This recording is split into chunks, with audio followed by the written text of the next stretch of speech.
কাল জানো তো মা মাছের মাথা দিয়ে মানে কাতলা মাছের মাথা দিয়ে মুড়ি ঘন্ট করেছিল। ভেবেছিলাম ওদের একটা ভিডিও তোমাদের সাথে শেয়ার করব, খাওয়া দাওয়ার পর গিয়ে মনে পড়েছে যে যা তোমাদের সাথে ভিডিও শেয়ার করাই হয়নি।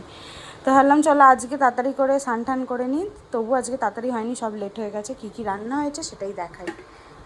এই যেখানে ভাত হয়েছে, অনেকটাই লেট হয়ে যাচ্ছে এখন, কারণ কি মাম্মার এখন ঘুমের টাইমটা একটু এদিক ওদিক হয়ে যাচ্ছে বলে লেটটা হচ্ছে। আজ মানে অনেক দিন পর এই দুধ শুক্তো করলো। দুধ শুক্তো না খেতে দারুণ লাগে। তোমাদের কাদের কাদের ভালো লাগে জানিও, আর আমি চেষ্টা করবো এটা রেসিপি ভিডিও তোমাদের সাথে একবার শেয়ার করার। হয়ে ওঠে না গো, তোমাদেরকে তো বলি হয়ে ওঠে না, সত্যি কথা। এখানে করেছে মা পমফ্রেট মাছ সর্ষে বাটা দিয়ে, এটাও দারুণ লাগছে দেখতে, আশা করি ভালো হয়েছে। আমার মায়ের সব রান্নাই ভালো। আর এখানে মা দুধ জাল দিয়ে রেখেছে বিকেলে খাওয়ার জন্য।